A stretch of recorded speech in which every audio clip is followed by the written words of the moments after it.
আসসালামু আলাইকুম।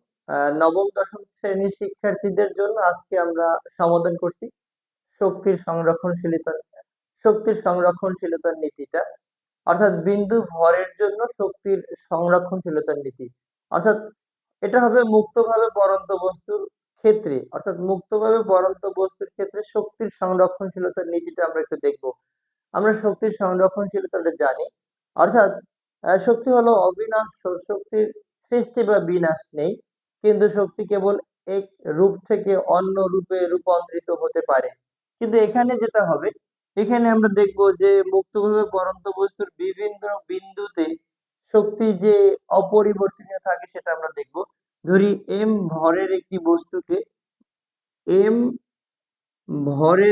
বস্তুকে অভিকর্ষ বলের বিরুদ্ধে এইচ উচ্চতায় এ বিন্দুতে উঠানো হলো। তাহলে বস্তুর মধ্যে যে সঞ্চিত শক্তি বা উদ্ভূত বা জমাকৃত শক্তি, সেটাকে আমরা বলতে পারি বিভব শক্তি।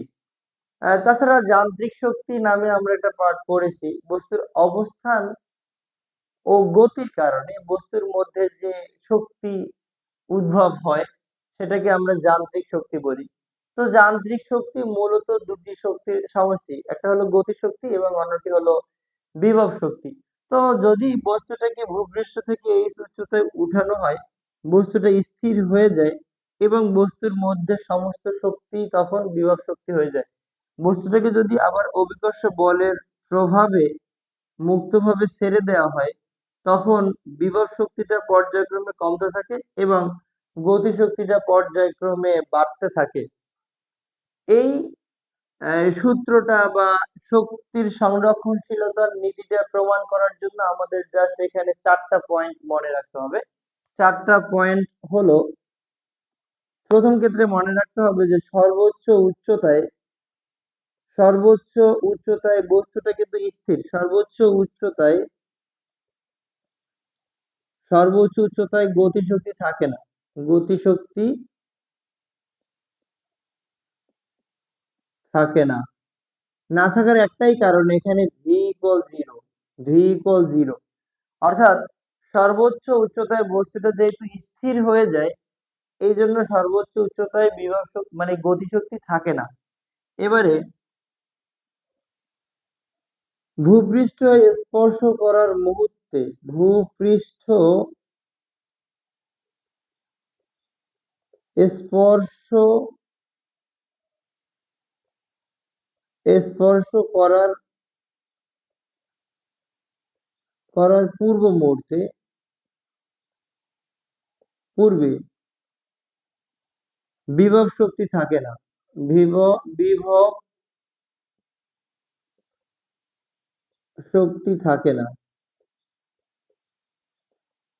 তাহলে কি হয়? সর্বোচ্চ উচ্চতায় যদি গতিশক্তি না থাকে না, তাহলে বিভব শক্তি সর্বোচ্চ। এটা যেহেতু যান্ত্রিক শক্তি মানে দুইটা শক্তির সমষ্টি, একটা যদি জিরো হয় অন্যটা একদম ম্যাক্সিমাম সর্বোচ্চটা হবে। তাই ভূপৃষ্ঠ স্পর্শ করার পূর্বে বিভব শক্তি থাকে না, তার মানে গতিশক্তি থাকে। এবারে বিভব শক্তির ক্ষেত্রে উচ্চতা নিচ থেকে উপরে হিসাব করতে হয়। বিভব শক্তির ক্ষেত্রে উচ্চতা নিচ থেকে উপরে হিসেব করতে হয়। উপরের দিকে হিসেব করতে হয় বা হিসাব করা হয়। এবারে গতি শক্তির ক্ষেত্রে বস্তুটা উপর থেকে ছেড়ে দিলেই কেবলমাত্র গতিশীল হয়, এজন্য বলা যায় গতি শক্তির ক্ষেত্রে উচ্চতা উপর থেকে নিচ উপর থেকে নিচ দিকে হিসেব করা হয়।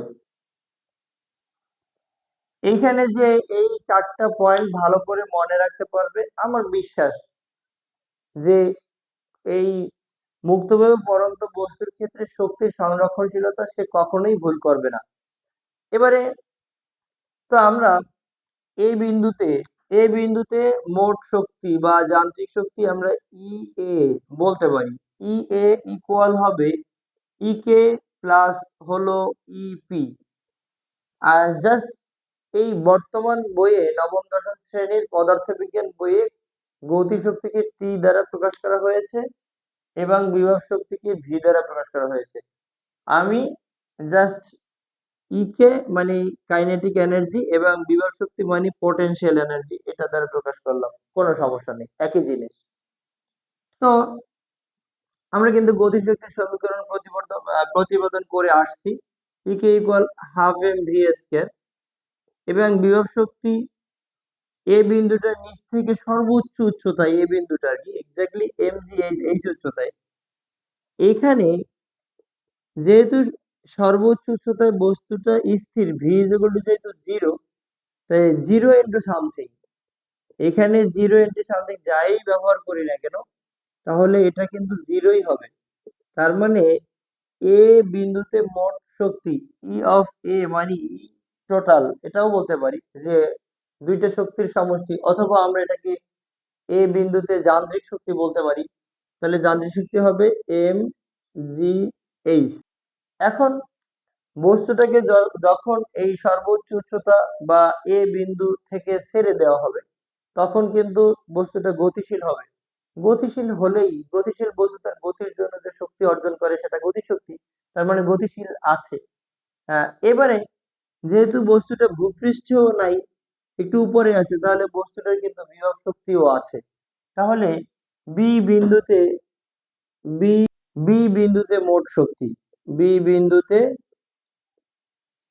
বি বিন্দুতে মোট শক্তি আমরা বলতে পারি বা যান্ত্রিক শক্তি, যেটাকে আমরা ইবি বললাম। ইবি মানে ইকে প্লাস হলো ইপি। ইকে ইকুয়াল হবে হাফ এম ভি স্কয়ার এবং ইপি ইকুয়াল টু হবে এম জি এইচ। এক্স্যাক্টলি এইচ কি হবে?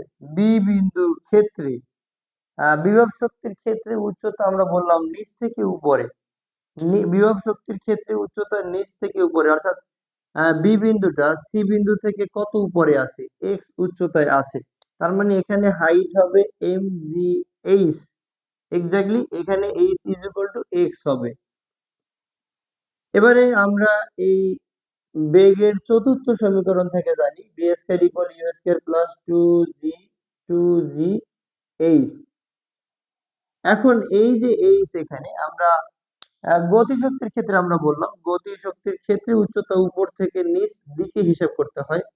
বি বিন্দুটা এ বিন্দু থেকে কত নিচে আছে? এইচ মাইনাস এক্স মিটার দূরে আছে। তাহলে আমরা এইচ এর জায়গায় ব্যবহার করব এইচ মাইনাস এক্স। এটা এক্স্যাক্টলি এখানে কিন্তু এইচ হইতো, কিন্তু এইচ আমরা ব্যবহার করতে পারলাম না। কেন পারলাম না? যে এ এবং বি এর মধ্যবর্তী দূরত্ব হলো এইচ মাইনাস এক্স, এই জন্য এখানে মানটা হবে এম জি এক্স। এবারে আমরা জানি মুক্তভাবে পড়ন্ত বস্তুর আদিবেগ থাকে না, ইউ ইকুয়াল জিরো হয়। পড়ন্ত বস্তুর ক্ষেত্রে মুক্তভাবে পড়ন্ত বস্তুর আদিবেগ থাকে না, এটা এইচ মাইনাস এক্স। এখন আমরা যদি এখান থেকে যোগ বিয়োগ করি তাহলে এটা হবে হাফ এম টু জি, এখানে হবে এইচ মাইনাস এক্স, এখানে কিন্তু এম জি এক্স আছে, এখানেও এম জি এক্স আছে। তো এই হাফ হাফ কেটে দিব, তাহলে যেটা হয় m G H minus x আর এখানে এম জি এক্স। তো আমরা যদি গুণ করে লিখি এম জি এইচ মাইনাস হলো এম জি এক্স প্লাস হলো M G X, M G X কেটে দেব, তাহলে এখানেও কিন্তু হয় এম জি এইচ। আমরা এ বিন্দুতে দেখালাম যে মোট শক্তি বা যান্ত্রিক শক্তি হলো এম জি এইচ।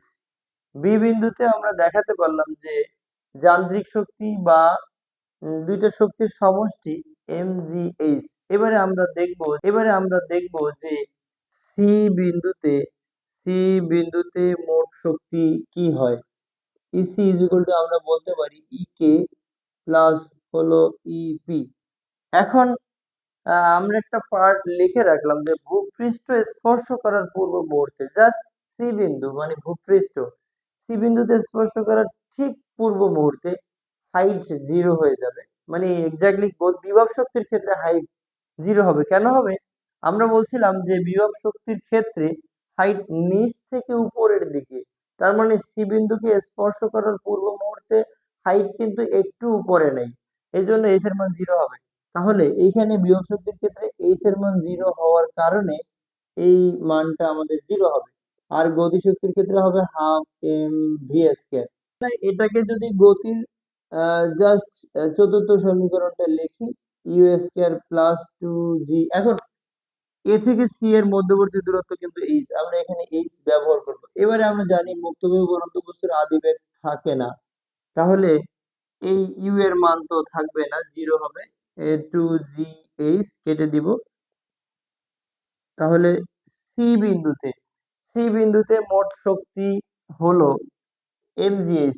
তাহলে আমরা দেখাতে পারলাম যে মুক্তভাবে পড়ন্ত বস্তুর ক্ষেত্রে সকল বিন্দুতে মোট শক্তি অপরিবর্তনীয়, অর্থাৎ এখানে ই এ মানে এ বিন্দুতে যান্ত্রিক শক্তি ইকুয়াল হলো বি বিন্দুতে যান্ত্রিক শক্তি ইকুয়াল হলো সি বিন্দুতে যান্ত্রিক শক্তি। সুতরাং বলা যায় যে